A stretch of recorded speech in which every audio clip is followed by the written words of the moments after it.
Welcome to ABA on Tap, where our goal is to find the best recipe to brew the smoothest, coldest, and best tasting ABA around. I'm Dan Lowry with Mike Rubio, and join us on our journey as we look back into the ingredients to form the best concoction of ABA on tap. In this podcast, we will talk about the history of the ABA brew, how much to consume to achieve the optimum buzz while not getting too drunk, and the recommended pairings to bring to the table. So without further ado, sit back, relax, and always analyze responsibly. All right. Welcome back to another installment of ABA on Tap. I am your very grateful co-host, Mike Rubio, along with Daniel Lowry. Mr. Dan, how are you? Doing great. Excited for today's episode. Moving right along with the parenting theme. We've covered a couple of parenting articles with some great pointers, some great food for thought, great discussion. And now we've got a parent in vivo in our studio here to discuss her experience with ABA services. Dan, maybe you want to give it a little bit of a longer intro. You were gracious enough to set this up for us. I'm very excited about the conversation. I think we're going to learn a lot. Tell us a little bit more about your thoughts here. Yeah, well, we are very fortunate, very grateful to have Jess here joining us today. Somebody that we thought could give a good perspective from kind of the other side of the service delivery sphere. You know, we deliver the services, but it's really hard for us to see on the other side kind of what it's like. And after doing, 10 years of parent groups, as much as we can kind of relate the services and get parental perspective, I think we've learned as much from them as they've learned from us. So continuing that trend. Thank you so much, Jess, for joining us today. We're very pleased to have you on board. Thank you for having me. I appreciate it. All right, well, let's kick right in. Let's start at the beginning. Yes. So what we really want to capture today is your parenting experience from, I guess, your initial concerns through the diagnostic process, through then acquiring services and receiving services and getting comfortable with the idea of not just ABA services, but perhaps other services that you were also benefiting from, and then bringing us to the current day, which I think is very exciting. We might be interrupted a little bit. We do have live children in the studio that are occupied, and we've had this once before with my daughter napping as we recorded. So we take a couple pauses or we hear some nice pure voices in the background. We'll just we'll deal with it like parents. So yeah, let's start from the beginning. Tell us a little bit about from the start what you noticed that concerned you. What brought you to the idea of, hey, I may need some help. Let me have somebody take a look here and tell me what's going on. Okay, so my son's name is Nicholas. He will be 7 in June. When he was a baby, he was hitting all of his milestones. He was walking at like 10 months. And then right as he got to his first birthday, I just noticed like he wasn't really interested in like playing with other people. If he had his toys, he would always turn his back to everybody. And then I noticed that he wasn't answering to his name. So I waited just a couple weeks and then kind of was asking other people. And then other people with kids would say, well, boys are different. They learn at a different pace than girls. Oh, that is so true. Yes. It doesn't stop. Yeah, and I'm with a boy and a girl, I'm seeing it. But I remember giving it a couple weeks, and then I called the pediatrician. So at the time, I didn't know anything about autism. I didn't even know what I was thinking was autism. So when I had called the pediatrician's office, they asked me to come in that afternoon with Nick. And I thought, I must have said something because we don't get same-day appointments ever. Oh. So that was my first thought of, okay, something is going on. So when we went in there, we spoke with the pediatrician. She asked if I had ever heard of the M chart, which I said no. We did a series of questions, and Nick was right under the halfway point. And I remember the pediatrician had given me some numbers and some things to follow up with. And I did not make it out of that office without crying because I was like, you just threw this on me like a ton of bricks, and now I have to do all these follow-ups. So that was kind of the starting point, and then we started to receive services. And then when he got his assessment done, he was diagnosed actually the day before his second birthday. So when you say you didn't make it out of the office crying, was it out of feeling overwhelmed about all of the visits that you had, or was it that, oh, wow, something maybe different actually with my child? It was my first thought of, one, something's wrong. Two, I don't know anything about autism other than I know it's a disability, but I don't know anything. And three, how am I going to do this? Like, what am I supposed to do? And then I kind of felt like it was kind of brought to me a little not so sincerely of like, this is what we're thinking, this is what it could be, and now you need to follow up with all of these things. So it was hard from the beginning, I feel like. We in my parent groups a lot. I'll show the Welcome to Holland poem, and it just talks about somebody who planned a trip to Italy and then goes to Holland, and then that just difference, and not that it's better or worse, it's just a different experience. So it sounds like that's kind of what you're talking about, that you were expecting one thing, and then it's just like everything was thrown on you, and it's like, holy crap, what do I do? Mm-hmm. That's a lot. Do you think there was a different way the pediatrician could have approached it? And looking back now, knowing that it was a lot for you to manage, understandably so, do you look back and understand why it had to happen so quickly or so suddenly, or do you think there's a different way that pediatricians might approach it? If you could do it again, would you change it? I think definitely they have their protocol of, they receive keywords or they receive information of like behaviors and things that people or parents are telling them. And for me, I was saying these things that describe autism, which I had never heard of. So I think, of course, they went through their protocol that day. But I think delivering the news to somebody, it's almost like if you receive like bad news and you're just like, oh, I was feeling sick, but now you're telling me I have cancer, something like where I think it should have been handled maybe a little more with just a little nicer and not so this is what we're seeing and this is what we think it is, and now you have to do all these follow-ups, and it was overwhelming from the beginning. Do you feel like it was done too clinically, like just like, oh, this is like what the test showed and this is what he has by, that kind of thing, or? I feel like that's a lot of what it was. And I understand they have their job and they see so many people a day, but I don't know. For me, just trying to take that into consideration, like I feel like that should have been done. But, that was the starting point. And then after that, he had his assessments, and then he did receive the services. So looking back, I wish it was handled a little bit different, but the services he received were amazing, and I think the early intervention really saved him.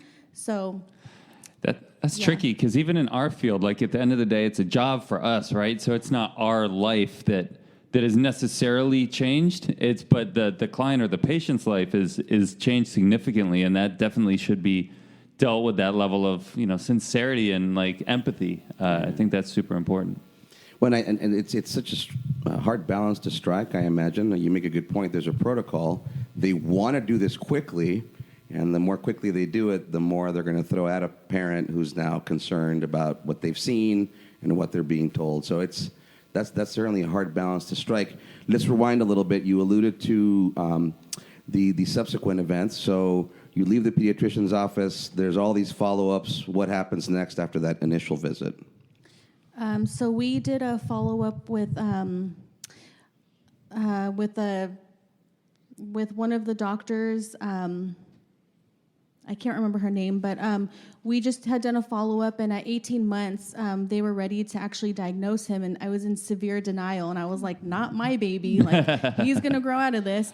So they set up another appointment for when he was about to be 2, and they did the diagnosis then. So I think the first probably year I was crying all the time. I was sad all the time. And I was like, how did this happen to my baby? Like there's, it's just, I don't know, a lot. But I think really the early intervention, we got that.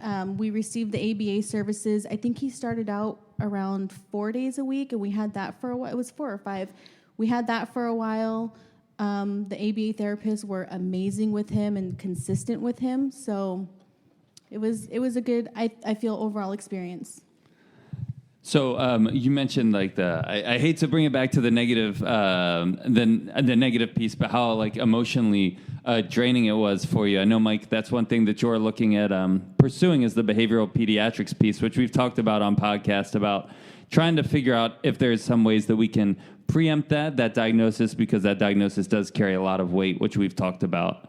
One thing that I remember us talking about specifically in the parent groups, which we'll get to later, but in general, was the level that he was diagnosed at. I remember specifically, I forget what level he was, and you can or cannot talk about it if you want, but it was a more severe level than you thought he was, and that was something that was really traumatizing to you, and I was like, don't worry about it, but I'm not a parent. So I don't know, Jess, if you wouldn't mind talking a little bit about that experience. So at 18 months and at 2 years old, you don't develop skills enough to master a level really of play or building or, really doing any of these levels of anything. So when he was 18 months, when they did the first assessment, and then when he was 2 years old, it was more of like a play session for like 5 hours for him.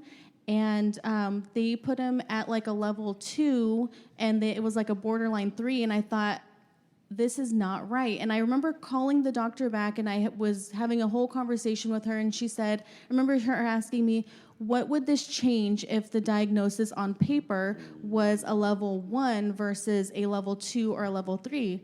And I said, because I know this is not right. And I know this. So she said, well, we could leave it at the level that it's at and the diagnosis that it's at, and he would still get the same services as he would if he were a level 1 at 2 years old. So I said, okay, fine. I know it's not right, and I'll leave it alone for now, but it's not right, and I know that. So, yeah. That was hard. I remember that. And I remember, you being really upset, and my advice was always, it's just somebody's subjective opinion. At the end of the day, for us, the diagnosis and the level only gives us an insurance billing code to be able to take some financial responsibility off of your hands. So whether he's level 1, level 2, level 3, we're just going to focus on the behaviors. But again, I imagine as a parent, having somebody judge, for lack of a better term, qualify your child as a certain thing, I imagine that's got to be kind of tricky, especially like you said. I remember you specifically being like, he'll do these things at home just because he didn't do them with this person. He'll do them, watch, I'll have him do them right now. And I imagine that can be when a professional is judging or classifying your child in a way that you feel like is inaccurate. That can be a lot. Well, that generality piece, that speaks volumes, right? So I can't tell you how often, being involved in early intervention, I have this discussion with parents and saying, look, they look great, and everything that I want to see here in your home is happening, and you're seeing it too. Now they're going to have to go into some stranger's office with some stranger. And if they clam up or withdraw at all, then what that person sees is going to have to reflect that observation. And that clinician then might end up with, what we call a diagnostic substitution, and saying, sure, maybe I'm not sure if this child has something, but if we don't put this label, if these professionals don't have this diagnostic code, then this child doesn't get services. And that's very specific to ABA for sure. We have to go through that. So it is. I can imagine that you've got a clinician who's trying to be super precise, and they're talking about what they observed, and then you as a parent you're going, no, he can do that. He can do that. So, And then luckily, to Dan's point, I think that ABA does a good job of not worrying so much about the diagnosis, but the actual behaviors and the skills that need to be acquired to then make that individual difference. Sure. What did you know immediately in seeing the more extensive play sessions or evaluations as soon as you started seeing your son interact or not interact? Were you pretty sure that you were going to end up with a diagnosis, or how did that work out? Yeah. Definitely. But I'm telling you, I was in such denial. But in the back of my head, I'm like, I know my kid, even when my kids were born, I'm like, I feel like I know my kids. So in the back of my head, I'm like, he's going to get there. But for right now, good for you. Yeah, for right now, I know. I mean, I have high hopes for my kids. So I just feel like from point A to point B, it's usually like a straight line. And for Nick, it's kind of a zigzag line, but we still get there. Nice. So touching base on that denial piece, I think our goal is kind of twofold from this podcast. One is to just give the opportunity for parents who are in a similar situation to what you were in, the perspective and also like the feelings of, oh, wow, yeah, I kind of feel like that. And I maybe feel like it's uncertain or hopeless or whatever. In addition, also get it from a parent perspective, how we can improve the field of ABA. It's kind of our two goals on ABA on Tap. So for that denial piece, you mentioned you were in denial. Was there a time where you didn't want to get services because you're like, no, my kid's fine. If I get services, then it's more of a thing? Or were you just immediately gung-ho, like, let's get services? I think once you get to that point of realization, like maybe more than 3 people are telling you there's a problem, then there's probably a problem. So for me, it was like, okay, we're gonna get on the horse and go. That's just what it's gonna have to be. So I did see changes within Nick, and I feel like it was kind of like waves of his behavior. And I feel like for a long while we got to a really good place. So you mentioned it was when other people were kind of bringing it up and kind of confirming that piece that you just kind of stepped in. I see that with some of the families that we work with, where we do have some family members that are in denial, and one parent's like, okay, well, it is what it is. Let's just get the services, and the other parent isn't. How did you actually go about getting ABA? Like, how did you find out about it? How did you get how did you actually call to get the assessment?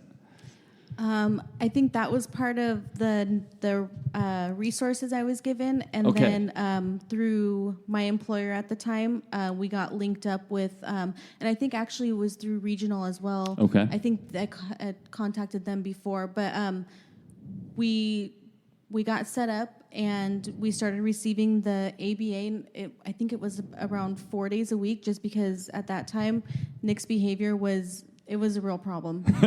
His tantrums were about 45 minutes. I was going to say, describe that. When you say behavior, let's which is crazy that. Because he's come into this room about 4 times, and no one would have noticed. Talk about an improvement in behavior. Nobody's Go heard ahead. it. Let's go back to old school Nick, who everybody would have known if he interrupted the podcast. Yeah, definitely. His baseline was definitely not in a good place. Before services. Okay. So did you get your services through Regional Center or through your insurance? Do you remember in the beginning? I think we had, now it's hard to remember, but I think we started with Regional and then we went through my employer. Gotcha. Okay, so early start first, early intervention first. Early intervention, yeah. Okay. And then he like graduated out of that, and then we went to my insurance, I believe, through my insurance. Tell us about that very first day. Yep, that was right. So that you're all set up. You've been doing all this groundwork. You've been asked the same questions over and over again about his sleeping habits and his eating habits, and does he poo and pee, and what color is it, and all those things that people ask you a million things about. And you finally get to that day, and somebody knocks on your door, because it's a home-based service, I imagine. Yes. To start, tell us your impressions. What do you remember about that very first day? Was there a sense of relief? Honestly, was there a sense of greater complication at first? Like, holy cow, I can't believe this is going to be happening now 4 days a week in my home for the next however many months. Yeah. What were your thoughts? I remember the lady we had who came in. She was really nice. She had explained everything. And it was a lot. That's funny because it was a lot of the same questions. And does he jump? Does he run? Does he do all these things? Does he hop on one foot? Yeah. Does he walk backwards for 10 feet? Because you've been measuring that as a parent, right? You've got your measuring tape out all the time. Right. Like, how coordinated is he? But but I will say there was a sense of relief, because I felt like, okay, we're finally kind of getting into like this direction of getting these services, and then things will get easier. And I feel like we really went to a point of like things were bad, and then people were coming in who I never have people come over anyway. It's just myself and my kids, and then all of a sudden people are coming in, they're doing these assessments, they're checking everything out, and then I saw like a wave of bad behavior from Nick.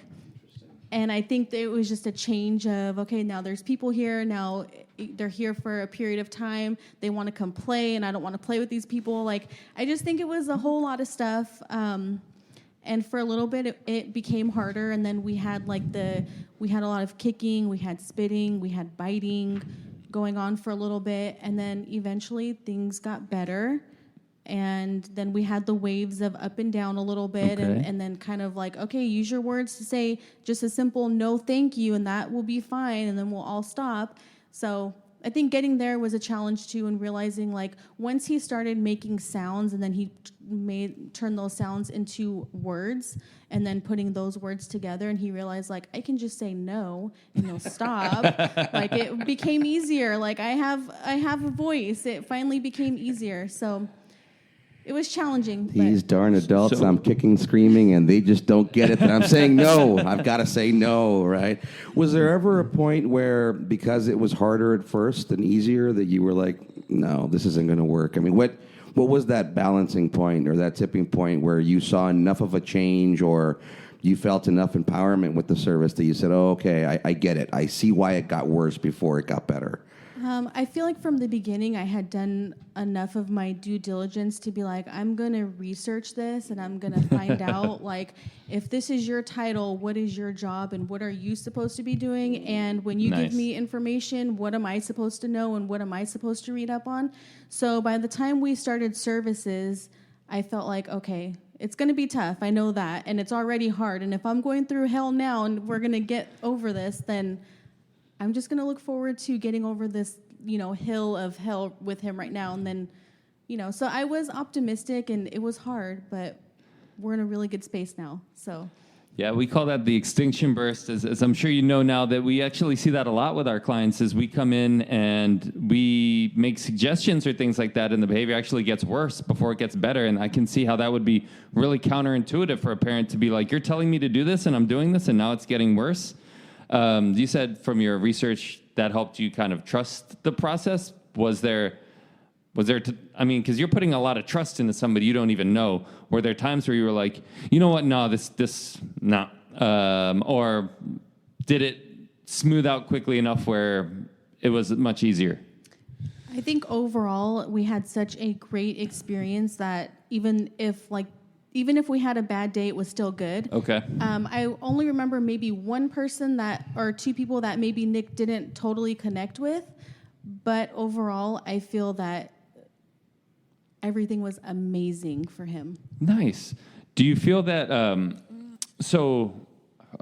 Forget what I was going to ask about do you feel that? So, Mike, you always talk about ABA's no way to parent.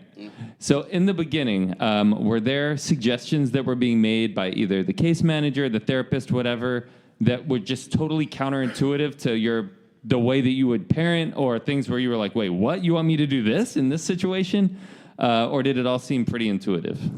I think it just made sense to me. And then I think for myself, I had to really implement these big changes in my life, because before services, I knew we were going to get it, but I didn't know that I should be doing, X amount of things or doing things a certain way for him, or, your kids really do teach you patience and teach you to kind of take a step back and be like, okay, this is the 10th time, but we're going to get there. So, and then I like that. The kids teach you patience for sure. Now, whether or not you choose to learn as a parent, that's a whole different They're going to make you be patient, right? Because if you tell them 9 times and they don't do it, well, you got to tell them a 10th time, right? Exactly. So how many times did your mom have to ask you to pick up your socks and put them in the hamper before you actually did, right? About 10,000 times. Yeah. As you were going through all these suggestions, you're seeing that it works. One thing that I think a lot of families run into is now by extension, whether it's grandma or aunt or uncle, or now like, no, malarkey. This child's just misbehaving. This child's just being difficult. Did you face any of that with any of your family members or friends? And what's your best advice on managing that? Because that can be hard. That can be discouraging. I would say one thing, and I didn't do this until later, and I feel like we had so many fights about it, but I will say, if your family is watching your kids or they have any sort of input or being around your kids in their environment, give them the resources as well. And let them speak to also the people who are helping your kids, because I feel like that can be really insightful. It's like you don't want to hear it from the person who's in your family. Sometimes it's better to hear from an outside person. That was, I feel like, a mistake I made, because I was like, well, we're going to do all these things. I worked at night, so I was home during the day when all of these things were happening. But then there was those times where if I had a meeting or I had somewhere to be, I couldn't take my kids. Then it was like, well, and then you kind of have, depending, who's there, maybe that old school approach of like smack your kid or, spank your kids. And then that's a whole other discussion. I do every now and then will spank my kids, and like Nick spit in my face, and I did spank him for that because that's definitely not okay. Sure. But that's never my first go-to when I'm handling my kids. I don't remember which caregiver it was at the time, but I remember at a parent group that we were at, you being like, don't remember who it was, told me or suggested or like was judging the way that I parent. And like, I imagine that can just be incredibly frustrating to have other people who are not there all the time think that like, and almost like make you feel like, wow, all the time that I'm doing is wasted on this time. Oh, you know better? And so it almost like devalues all the time you're spending on the ABA services and stuff. Yeah, and you know who is the most opinionated? The people without kids will tell you all the things you're doing wrong, and I find it hilarious. It's so funny to me, but yeah. So now fast forwarding till today, and then we'll fast forward or we'll rewind back and ask more questions. You don't strike me as you're a very mild mannered individual. You don't strike me as an I told you so. But what's been your vindication now with kind of seeing where your son is at and going back to some of those family members and maybe hearkening back to remember when you said it was just misbehavior or this or that. And again, I think that everybody's got good intent, right? But how that comes out or how you feel judged can be very difficult. So have you had a chance to circle back? Have you had any family members or friends that were maybe mistaken in their initial assessment come to you and say, hey, we were wrong?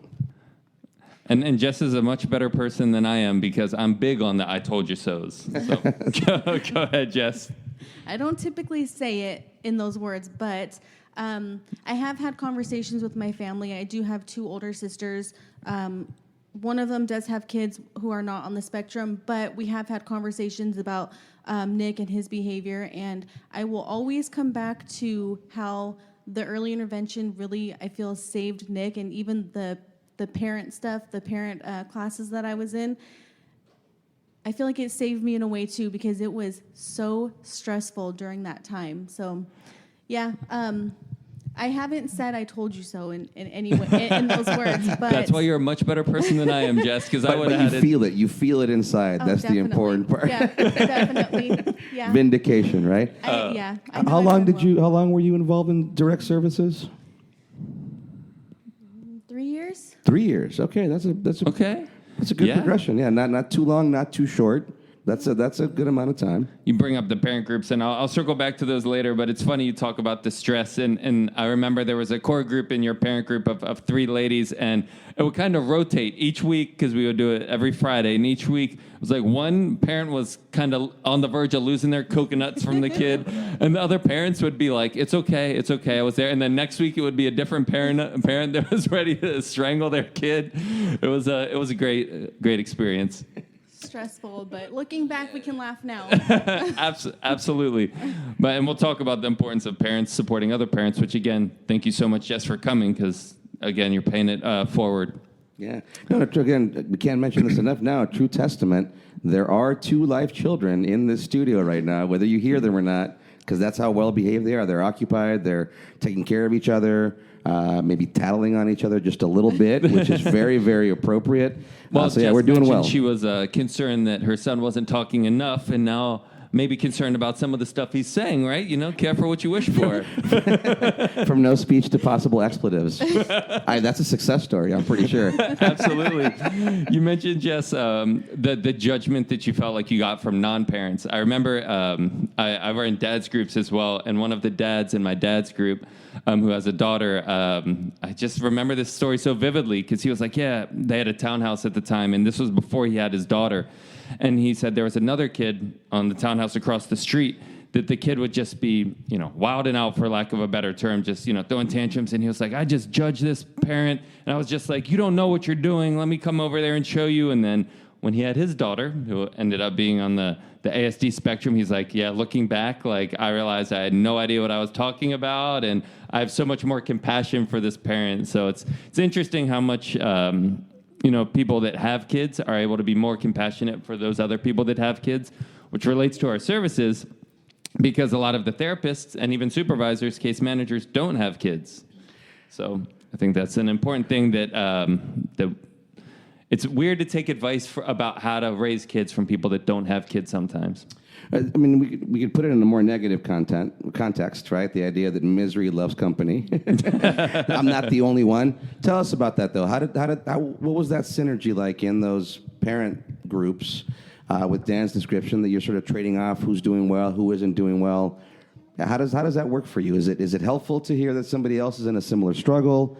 How helpful is it when you're in that struggle and suddenly they're encouraging you and maybe it feels like it's a little bit too much pep or rah-rah and you're like, hey, come on now, like I'm going through it, let me have it, right?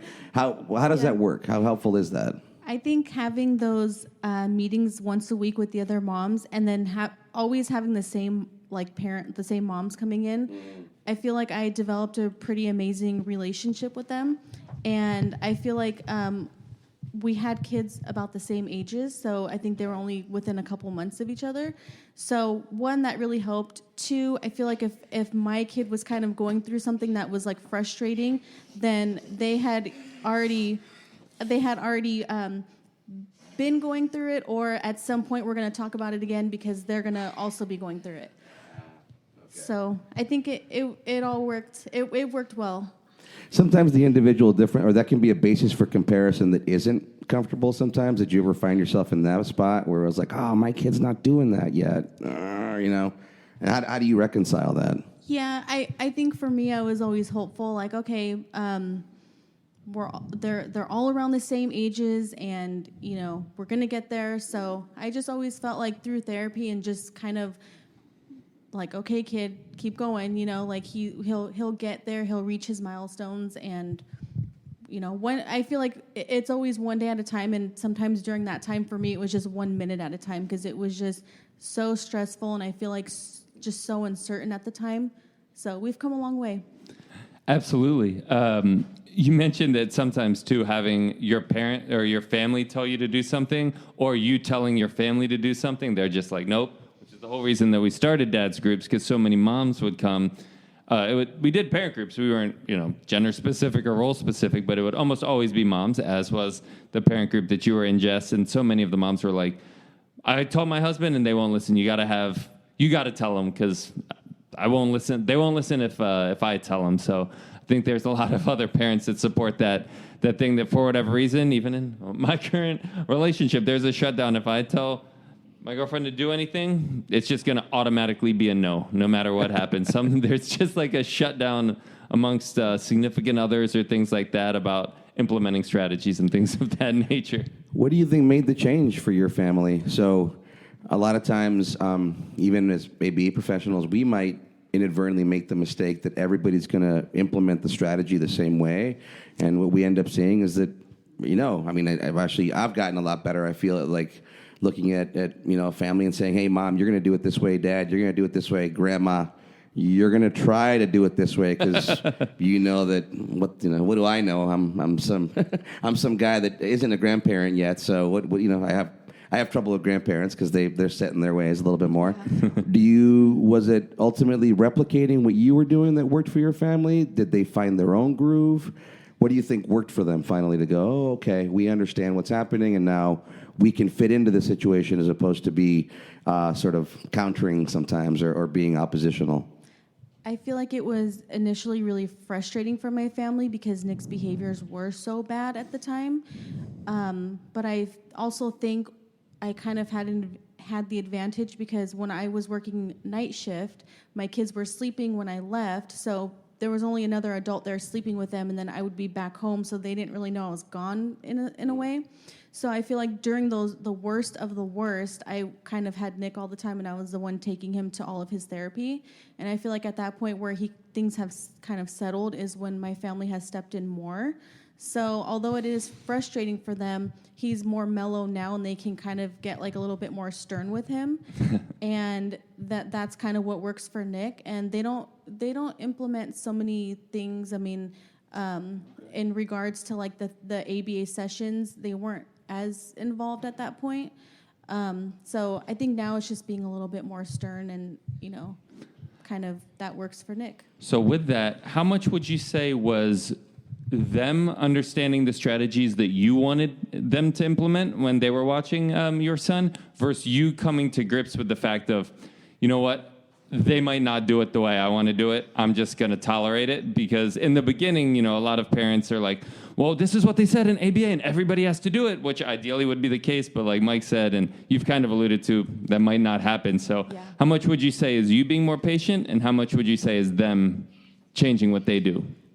I would say definitely if there's a lack of understanding and a lack of resources or just that knowledge for the family, they're going to feel like, well, who are you to tell me what I should be doing?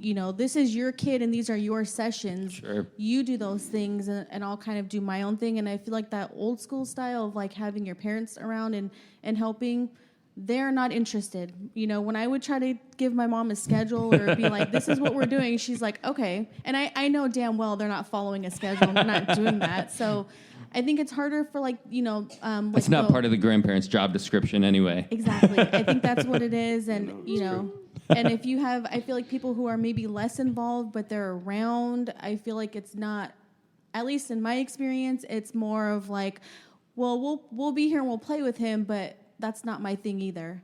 That was kind of my experience.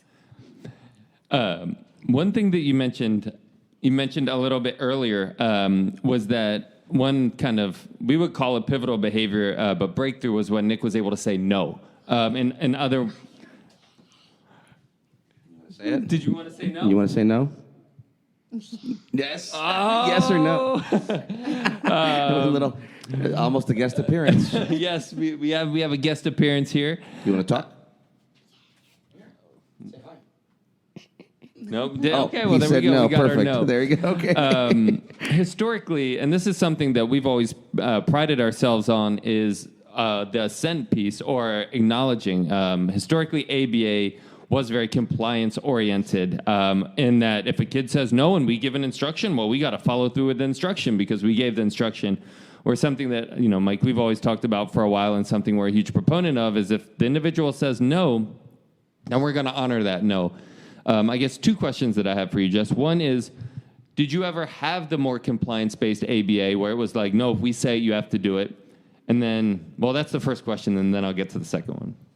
I think for me, I really appreciated the fact that there was always an option. Okay. So when we had the ABA therapist come, I feel like it was a little more relaxed in the sense of like, well, if you say no, I can still give you an option, or I can just provide you with an option. So if we're getting dressed, I can hold up 2 pairs of pants and you can choose. And that's actually the style that like I have for Nick, and that's what he chose. I had a pair of jeans for him set to go today, and he chose his pajamas, which I don't like it, but I'm not going to argue with it. If as long as you're decent, you look okay when we're going out, who cares if you're in your pajamas? You didn't show him the dress code for the podcast? Our very strict tuxedo dress code only, Jess?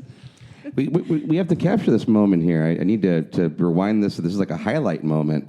Here's a parent saying, I gave him choice of pants. He picked the pajama pants. We went with it. Yep. That's ABA success right there. Well, you had to do that with your daughter, and was it the princess costume or whatever? Yes, exactly. The idea. So you come to the point where it's like, okay, he's wearing pants. Yes, and it's not the pants I want him to wear, but the pants are on. Yes. Pick your There battles was plenty kind of of thing, times right? Nick wasn't wearing Pick your pants. battles, yeah. I remember that. That was just getting him to wear any pants was a battle. Yeah. And now, and I love the button up, and he will not put a button up on anymore. And I'm like, What do you think you snap. spared yourself? What do you think you spared yourself in terms of not forcing the issue in those moments? Because it would be very reasonable for any parent to say, no, I'm telling you, you're not wearing your pajamas outside of this house.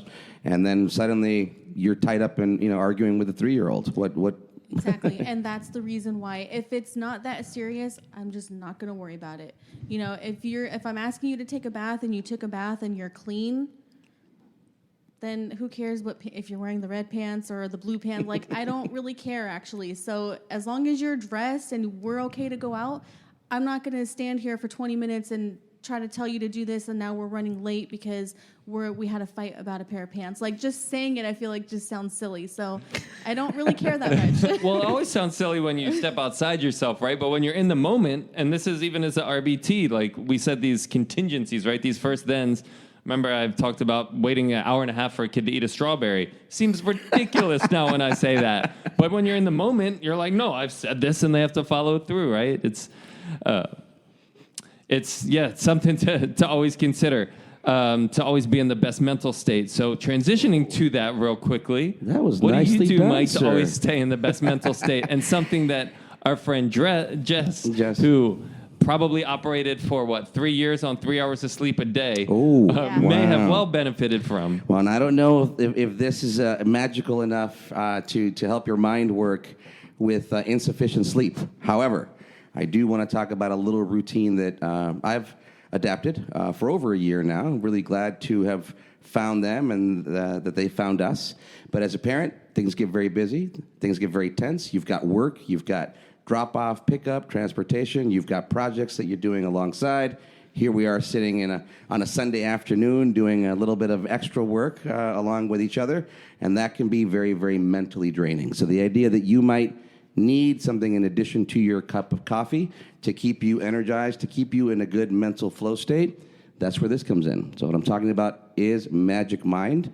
And what I like to talk about with Magic Mind are the very simple ingredients, even though they may not be simple to pronounce. Oh, man. So I'm going to tap into my friend Dan here, who knows all about these simple ingredients. And Dan, you're going to tell us what phosphatidylserine does. One more time, what was that one? Phosphatidylserine. Well, that's a fatty substance that protects the nerve cells in your brain and enables them to communicate with each other. So it's a really good thing to include as people, age a little bit, to make sure that you're preventing the memory loss, mental decline, and boosting memory, mood, and concentration. All right, so what if I throw something like citicoline at you? What are you going to tell me about that? With citicoline, what citicoline does is that's more designed to help and repair cells, improve retinal function, and neural conduction. Wow. And then you throw in something for energy like ceremonial matcha. And that's more to protect against heart disease by lowering oxidative stress and inflammation. So that's more of a stress release. All right, so nice, simple ingredients, although maybe difficult to pronounce. You're Yes. getting clean, pure mental energy here. So to boost your brain performance, your memory, your mental acuity, your alertness, your awareness, add Magic Mind to your day today. Simply use the link in our episode description or go to www.magicmind.com/A, That's for ABA on tap. They've given us a new code. Once again, that's www.magicmind.com/A, Use the discount code in all caps, AOT, to receive 20% off your purchase and 56% off a subscription. Rediscover your mental power and endurance. Shake, breathe, drink, Magic Mind. Thanks. All right, getting back to it. So as a parent who's been through the whole rigmarole, for lack of a better term, in terms of that empowerment piece, you said that you felt like it jived well with your kids, that honoring no and things like that. Is there anything? Let's say you're talking to Jess of 5 years ago when they first started to get therapy, or just a parent who's just got the diagnosis and now starting ABA. Any kind of suggestions or words to the wise you would give in terms of things to look out for when your therapists or case managers are asking you to do things, or things to look for? I would say, one, it's hard, it's stressful, and it's scary, but trust the process, and also trust the people around you, because in my experience, they do have your kids' best interest, and also the well-being of their success and what their plans and like their bigger picture is. So I would just say, just have trust in, and just keep your faith, because in the moment and when it's happening, it's really hard and it's really really sad. I mean, I was telling you, I was crying all the time. I was sad all the time. I was like, I really just didn't know what I was going to do. And then to have a to start out with a kid who just wasn't talking and he was completely mute, it's scary. Like you wonder, is my kid going to drive? Are they going to go to school? And actually, Nick at this point, he's mainstreaming, so it's amazing. Yeah, it's amazing. Yeah, that's so amazing. And I think one thing that you were really effective at and that benefited you is you always kind of stood your ground and advocated for yourself. Like you were kind of mama bear, right? So you're like, okay, I'll take these suggestions, but I'm also going to let you know if I don't agree with them. And I think I just want to, again, reiterate that as a non-parent, but my suggestion to all parents is make sure at the end of the day it's your kid and you're advocating for yourself what works for you. So trusting the process, but not, just trusting it blindly, making sure that, like you said, Jess, you did the research, but you're also advocating what works well for you as well. Because you would do that. I remember we had a lot of discussions if you're like, yeah, I don't think that's going to work. And then we found a way to make it work rather than you just being like, yeah, you know what, I'll try it, knowing that you couldn't try it. One thing we often talk about is, so we talk about ABA as specific to autism spectrum disorder, and then we can talk about ABA, you alluded to it earlier, in terms of behavior in general and sort of parenting skills. Do you think you benefited from services, or that your daughter actually also benefited from services despite the fact that she wasn't the direct recipient? Tell us a little bit about that. Yeah, I know Elijah is my daughter. She's 9. I know that for her, the whole thing is frustrating because she is typically developing.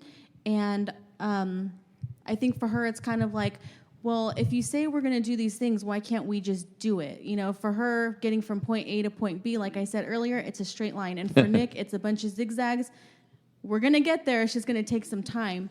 So for Elijah, it was really frustrating. And even now, she'll try to help him and she gets frustrated. So sure. I think to implement those services for other kids in the household is beneficial for everybody because they understand, like, it's harder for this kid, but we have to kind of all work together and really just get to the goal there.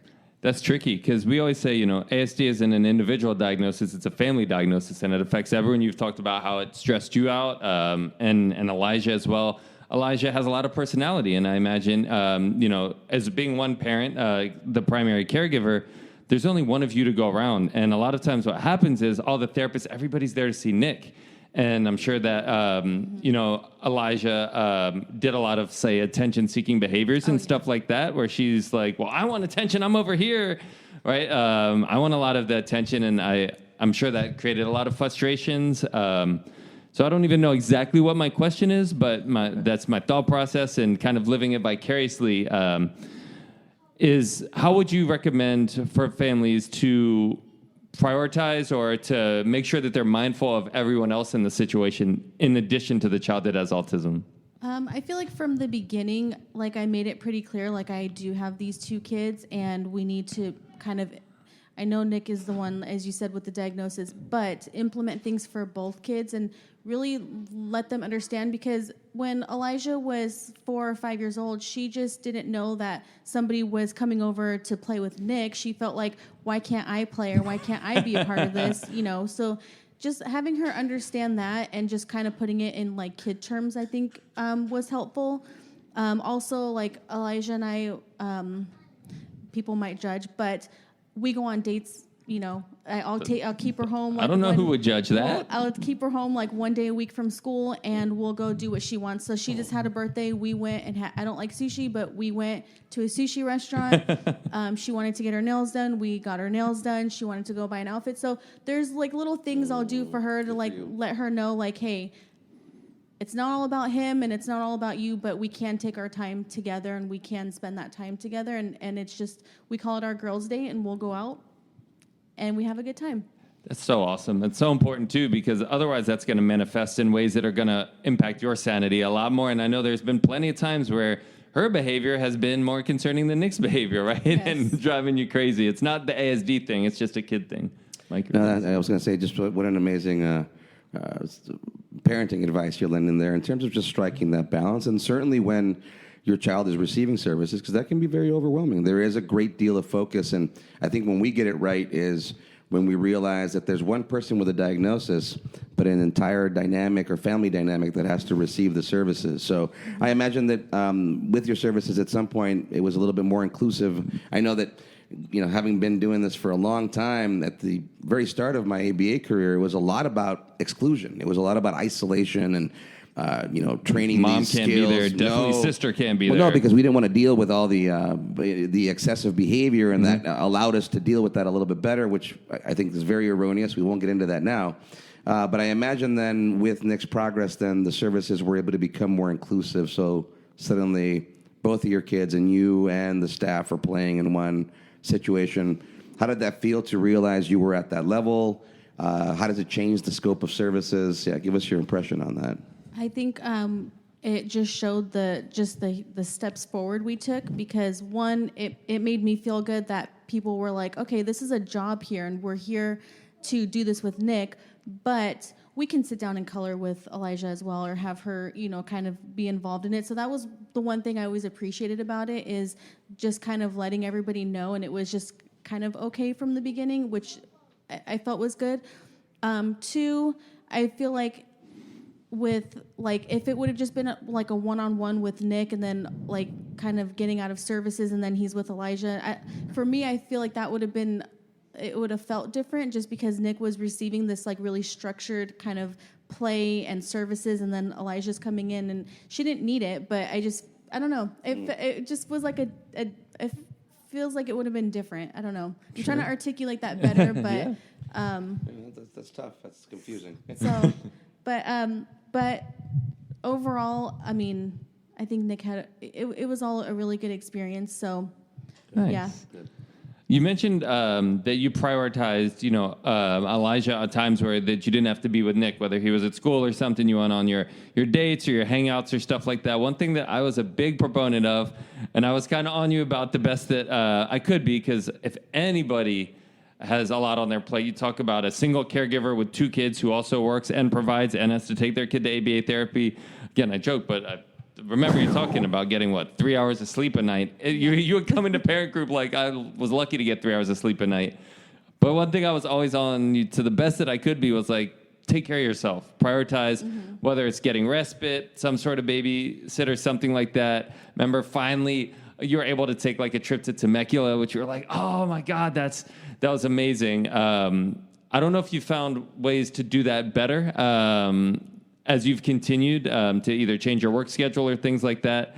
But a lot of parents, they'll put themselves aside for their kids, which makes a whole lot of sense. But at the end of the day, if you don't have any sanity left, you can't give any to the kids.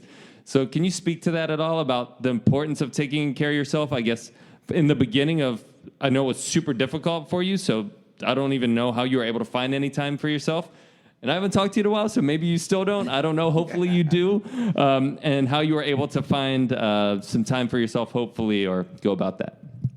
So I will say that's 1,000% correct, because you will put your kids first, and you'll go out looking like hell, but you're like, my kids are cool, they're set. But dare we say you'll go out wearing pajama pants? I still wouldn't do it, but I will say, just acknowledging that, and then taking the steps to really take, even an hour for yourself is so important, because when I started to go and do things on my own, I was like, I really needed that. I just needed to have that. So my good friend Ty and her and I will go and do a happy hour, and we try to go at least twice a month. And it's good. My work schedule has changed. I am not on nights anymore as of January of this year. Good for you. So yeah, it's good. I have learned to take time for myself. Do you feel like, so we talked about the parent groups. Can you speak to that at all? You brought that up in terms of stress relief and things like that. How do you think that played into your service delivery in terms of, Nick got his therapy, both individual and in his groups. How integral or not integral do you think that the parent groups were into your ability to implement the services? I will say hands down, the parents group on top of receiving the services was amazing. And I still think back to that, and I'm like, it was just so impactful to be sitting in the same room of people who are like, I have either dealt with that or I know I'm going to deal with that. So let's talk about it now and kind of navigate through and see okay, maybe our kids are around the same age. How did you navigate through these issues? or what will I do when maybe my kid is going through it, or I've already been through it and this is what I have done. So with the parent groups piece too, as we've talked about, your kids are kind of going to do what they're going to do, but a lot of times it's like how we respond to it and how much it takes out of us in that situation. And I do feel like, and again, I'll just revisit it, but you did talk on it earlier about how 1 week one parent would be stressed and the next week the other parent would be stressed. And maybe hearing it from another parent of like, yeah, man, like last week, my kid wasn't doing this. I thought my kid went to the bathroom and all of a sudden they regressed. Or my kid hit his sister or brother or something like that. Was there any, did that part help? So not even in terms of your kids' behavior, but helping you be able to kind of reflect on your perspective of their behavior, if that makes sense. Yeah, and I think one of the hot topics then too was the whole potty training. And yes, we was. We all had boys, and I think that was kind of a consistent topic because it took them a long time, for all of us to potty train our boys. So I think kind of we're going through it at the same time too. Yeah.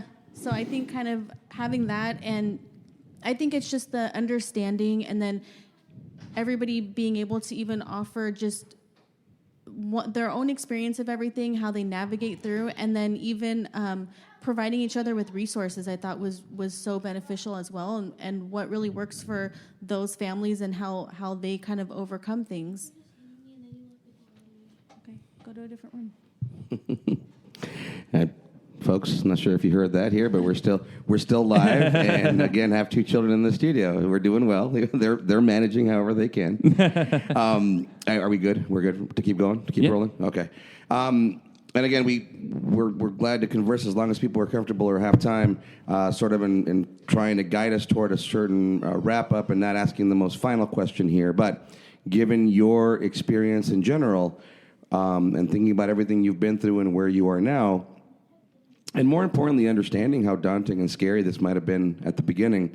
If you were talking to a mom that just left the pediatrician's office and was just told about the MCHAT and all the follow-up she's going to have to do, what would be your best advice? What would you say? My best advice would be just take a deep breath, having an understanding that, yes, this is very scary, but also getting the right resources and getting involved with people who have an understanding and people who have kind of taken this course already and have kind of seen that light of things. The behaviors and things will change, and it does get worse with the behaviors, but overall, and especially I feel really fortunate that I saw the signs early enough and kind of had that whole conversation at first, because the early intervention, I feel, really saved my son and his development and how he learns now. I would also say there is no better advocate than you as the parent. So always speak up for your kids. If people don't like you because you don't have the same opinion, it doesn't matter. You're doing it for your kid, and just always, drive in with, what is the goal and what are we trying to accomplish here and how are we going to do it? And always, if you've reached that goal, set a new goal and just always keep going with it.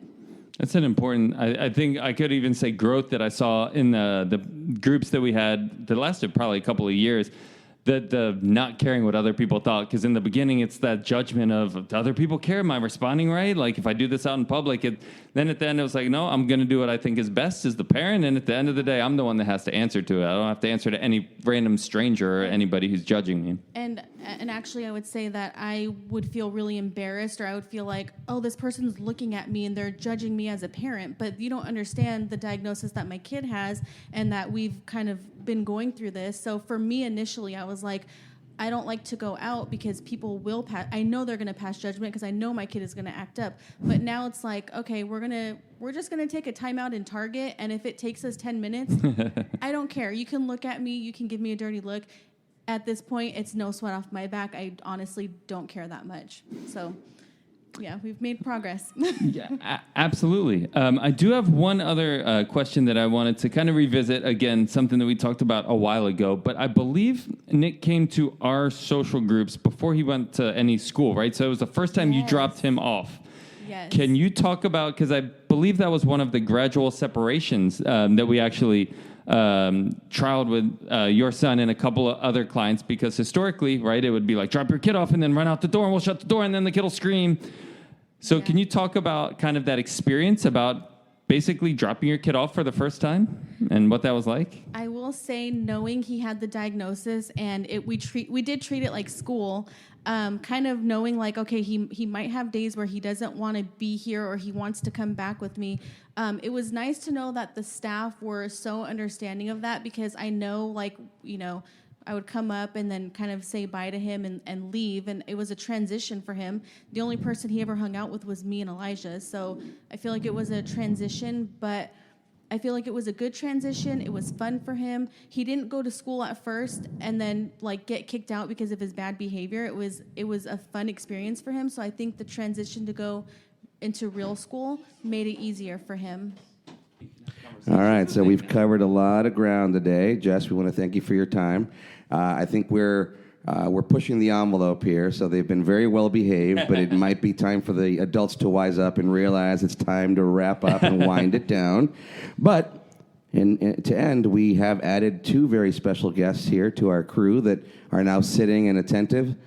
No, wait, not him. We remember, you want to hold the microphone right to your mouth, right? So Nick can say something if he wants. Elijah, you can say something if you want. So I'll ask you a question, which is, tell us a little bit about what you remember when your brother was really little, and then all the skills he's picked up till now. What do you think?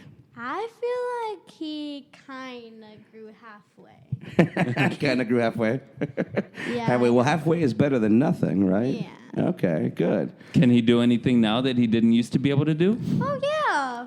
Yeah? He's a rough player now. He's a rough player now? Giving you a run for your money. He used to be a little softy.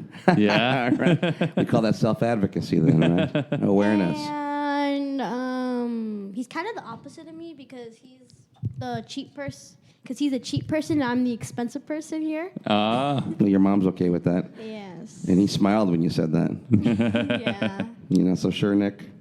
Nick, do you want to tell us something? You want to take the microphone and tell us something? What do you want to say? You want to say hi?